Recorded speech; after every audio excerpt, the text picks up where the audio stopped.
la gloire de Dieu. Alléluia. Mais tu es plutôt rempli de la gloire de Dieu. Tu es en contact avec la gloire de Dieu. La gloire de Dieu, c'est quoi? C'est la manifestation de Dieu.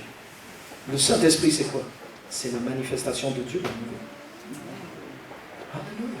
Quand l'Esprit de Dieu vient habiter à l'intérieur de toi, la gloire de Dieu vient habiter à l'intérieur de toi. Comme la gloire de Dieu est venue habiter dans le temple de Salomon, ou dans le tabernacle de Moïse, ou de David, l'Esprit de Dieu vient habiter à l'intérieur de toi. Quand tu as fait la paix avec Dieu par Jésus-Christ et que tu marches dans cette vie de justification, de sanctification, l'Esprit de Dieu vient habiter en toi. Et la gloire de Dieu s'est levée à l'intérieur de toi. Alléluia. Et c'est pour ça que tu peux te lever et tu peux resplendir. Amen. Amen. Alléluia. Waouh. Amen. Dans Matthieu 5, 14, Jésus dit, vous êtes la lumière du monde. Et il dit, on n'allume pas une lampe pour la mettre sous le boisseau, sous un seau, sous une cuvette en réalité. Mais on allume une lampe pour la mettre sur un piédestal, sur un chandelier pour qu'elle éclaire. Alléluia. Donc le problème, c'est pas que la lumière n'a pas été donnée. Le problème, c'est que la lumière qui a été donnée, le risque, c'est qu'elle soit cachée quelque part. Et qu'elle ne soit pas mise à toute la hauteur qui lui a été donnée. Alléluia. Et tu sais quand on fait ça, c'est quand on ne croit pas vraiment qu'on a reçu la lumière. Qu'on ne croit pas vraiment ce que Jésus nous dit. Quand Jésus nous dit, vous êtes la lumière du monde. Parce que toi, tu vois ce qui se passe à l'intérieur de toi. En tant que chrétien, des fois, tu dis, ouais, si les gens savaient ce qui se passe à l'intérieur de moi. Mais il y a ce qui se passe à l'intérieur de toi, mais il y a aussi qui passe à l'intérieur de toi et au travers de toi. Et c'est l'Esprit de Dieu. Et si au lieu de te concentrer sur ce qui se passe à l'intérieur de toi, tu te concentres sur qui passe au travers de toi, tu vas voir que Jésus-Christ est réellement présent à l'intérieur de toi. Et si au lieu d'essayer de regarder les ténèbres qui sont en toi, tu regardais à la lumière qui est en toi, tu te réalises que la lumière est bien en toi. Et si tu te bases d'après cette lumière, tu peux te lever et tu peux resplendir, non pas en essayant de corriger ce qui reste d'obscur à l'intérieur de toi, mais en manifestant tout ce qui est lumière à l'intérieur de toi, parce que Jésus-Christ vit à l'intérieur de toi et de moi par le Saint-Esprit. Alléluia. Et tu dois, comme moi, tu dois apprendre à croire ce que dit la parole de Dieu. Jésus a dit, je suis la lumière du monde. Mais il a dit quelque chose de beaucoup plus audacieux quand il a dit à ses disciples, quand il nous dit à nous, vous êtes la lumière du monde. Les chrétiens disent, ah non, c'est pas moi la lumière, c'est Jésus, moi je ne fais que refléter la lumière. Mais là, il n'est pas question de refléter, il est question de resplendir, il est question de briller parce que nous sommes la lumière du monde. Tu dois comprendre et tu dois accepter que parce que Christ vit en moi et parce qu'il a dit, parce que l'Esprit de Dieu est à l'intérieur de moi, je suis la lumière du monde. Si je suis la lumière du monde, je peux me lever et je peux me briller, je peux resplendir et je peux manifester quelque chose. Alléluia. Amen. Jésus dit dans Jean 15, il dit ceci, voici comment se manifeste la gloire de mon Père. Quand vous portez beaucoup de fruits et que vous êtes mes disciples. Et moi, ce passage m'a choqué. Parce que j'ai passé des années dans ma vie à prier, Seigneur, manifeste ta gloire, manifeste ta gloire, manifeste ta gloire, manifeste ta gloire. Et là, en lisant dans cette traduction, ça m'a choqué. Jésus, c'est comme s'il y avait l'explication de Jésus qui m'attendait depuis toutes ces années. Voici comment se manifeste la gloire de mon Père. Donc ce n'est pas quelque chose qui se manifeste de manière extérieure à toi, c'est quelque chose qui se manifeste par toi. Jésus dit, voici comment ça va se passer. Tu veux voir la manifestation de la gloire de Dieu? Voici comment se manifeste la gloire de mon Père. 2 points. Quand vous portez beaucoup de fruits et que vous êtes mes disciples. Ça veut dire que le plan de Dieu, c'est que sa gloire, elle se manifeste au travers de toi. Que sa gloire, elle se manifeste au travers de toi, au travers de chacune de nos vies. Tu n'as pas besoin d'un appel spécial, tu n'as pas besoin d'une prophétie spéciale, tu n'as pas besoin d'un titre spécial.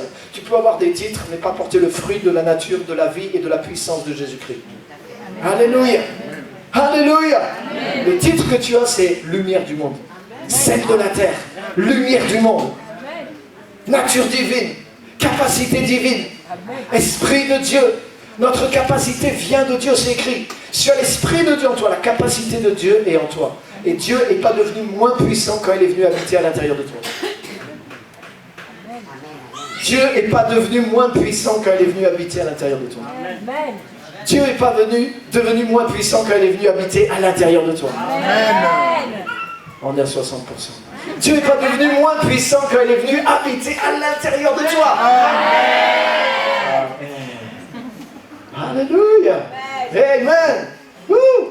Tu sais quoi? Si j'ai seulement reçu quelque chose, on peut me voler ce que j'ai reçu. Mais si je suis devenu quelque chose, il faut me tuer pour arrêter ce qui est en moi. C'est pour ça qu'il y a une escalade dans ce que fait le diable. Le voleur ne vient que pour voler d'abord, et ensuite égorger, et ensuite détruire. Ça veut dire que quand il ne peut plus te voler, c'est parce que tu es réellement devenu ce que tu as reçu. Et là, la persécution est obligée d'augmenter, il est obligé de tuer les chrétiens. Mais, quelqu'un a dit, le sang des martyrs, c'est la semence de l'Église. C'est-à-dire qu'à chaque fois que le diable est obligé de tuer un, il y en a beaucoup d'autres qui vont repousser. Et ça lui coûte cher, ce genre de sang versé. Il n'y a pas beaucoup d'amen. Si tu as simplement reçu quelque chose, on peut te le voler. Mais si tu es devenu quelque chose, on ne peut pas te l'enlever. Tu ne peux pas me voler ce que je suis devenu. Alléluia. Alléluia. Et je n'ai pas simplement reçu la lumière, mais Jésus dit que je suis devenu la lumière. Tu n'as pas simplement reçu la lumière, mais tu es devenu la lumière. Amen. Regarde dans Jean chapitre 7, versets 37 et 38. Jean chapitre 7, verset 37. Jésus dit ceci: si quelqu'un a soif, qu'il vienne à moi et qu'il boive. C'est la moitié du verset. Et là, ça veut dire que tu es un consommateur.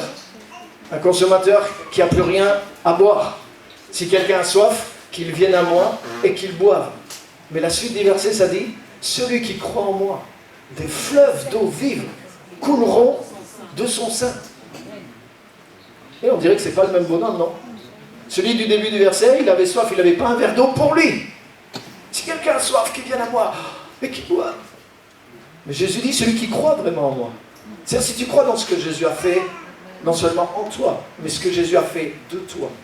Si tu crois vraiment dans la grâce de Dieu qui a été déversée dans ta vie au travers de Jésus-Christ, c'est pas simplement quand tu auras soif, tu vas boire un verre d'eau, mais c'est toi qui vas devenir, non pas un consommateur en mode survie, mais tu vas devenir un fournisseur illimité. Celui qui croit en moi, des fleuves d'eau vive couleront de son sein. Ça veut dire que c'est pas seulement j'ai trouvé la source, mais ça veut dire que je suis devenu une source de la source. Alléluia! C'est pas seulement une rivière, c'est pas seulement un fleuve, mais c'est des fleuves. Celui qui croit en moi, des fleuves d'eau vive couleront de son sein. Il disait cela de l'esprit que devaient recevoir ceux qui croiraient en lui. Donc l'esprit que tu as reçu, il est capable de faire ça. Trop de gens se contactent devant l'esprit comme celui qui les rafraîchit personnellement. Je veux boire à l'entrée la source de la paix. Mon Jésus est mort pour moi. Ah, ça veut dire j'ai mon petit kiff personnel avec Jésus, j'ai mon petit verre d'eau fraîche pour moi, et quand j'ai chaud, je peux me rafraîchir. Ah, merci Seigneur, je suis heureux. Moi, je suis béni, mon Jésus, mon verre d'eau, mon rafraîchissement. Wouh! Alléluia, c'est bien, c'est mignon, c'est gentil. Mais à un moment, tu peux passer à une autre étape. Tu peux passer du verset 37 au verset 38. Je voudrais te dire, tu es dans Jean 37 ou tu es dans Jean 38? Tu veux rester dans Jean 37 ou tu veux être dans Jean 38? Alléluia. Hein? Amen? Amen. Hey. Alléluia. Ah, souvent on entend des témoignages. J'étais dans telle situation. J'avais pas de voiture. Serviteur de Dieu, j'avais pas de voiture. Un jour quelqu'un est venu. Il m'a dit: tiens, voilà les clés.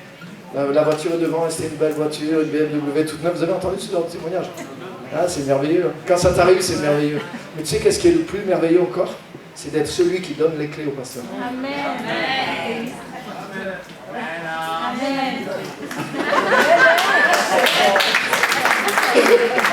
Alléluia. Hein? Moi, je suis content qu'on me donne une voiture, mais j'ai envie d'être celui qui donne les clés. J'ai envie de devenir une source pour les autres. Alléluia. Recevoir une prophétie, c'est bien. Je préfère être celui qui donne les prophéties. Alléluia. Alléluia. Dès que je les ai, je les donne. Alléluia. Amen, vous êtes d'accord? Amen. Est-ce qu'il y a quelques personnes qui sont d'accord avec moi? Alléluia. Hey. L'Esprit de Dieu n'a pas simplement été donné pour être à l'intérieur de nous, mais il a été donné pour être sur nous aussi. L'Esprit du Seigneur est sur moi, dit Jésus. Parce qu'il m'a envoyé pour donner la vue aux aveugles, pour relever les captifs, pour prêcher une bonne nouvelle, pour guérir ceux qui ont le cœur brisé, etc., etc. Il y a une œuvre que le Saint-Esprit peut faire si tu crois qu'il est non seulement en toi, mais quand tu réalises qu'il est sur toi, quand tu réalises que peut-être même Effectivement, des fois dans ta vie, tu as encore soif, tu as encore besoin d'un verre d'eau, mais réalise qu'à l'intérieur de toi, il y a une source qui est capable d'abreuver des multitudes, des villes et des nations entières. Alléluia! Alléluia! Et c'est pour ça que tu dois croire. Tu dois croire dans cette lumière que tu es devenu. Tu dois croire dans cette source que tu es devenu. Et quand tu crois, non pas ce que tu as reçu, mais quand tu crois dans ce que tu es devenu, tu peux te lever et tu peux commencer à resplendir. Tu peux te lever et ouvrir les vannes. Je sais qu'il y a une source, je sais qu'il y a de l'eau qui coule. Je me lève et je veux ouvrir les vannes. Alléluia! Je veux ouvrir les écluses. C'est pas, oh Dieu manifeste ta gloire, oh Dieu bénit les gens, mais j'y vais. Et quand j'y vais, je sais que Dieu va agir avec moi. Peut-être que je ne sens pas les fleuves couler, mais quand il va avoir le besoin, les fleuves vont couler. Alléluia. Amen. Alléluia. C'est quoi? L'Esprit de Dieu n'est pas venu dans notre vie pour se reposer, pour rester statique et pour rester au chômage.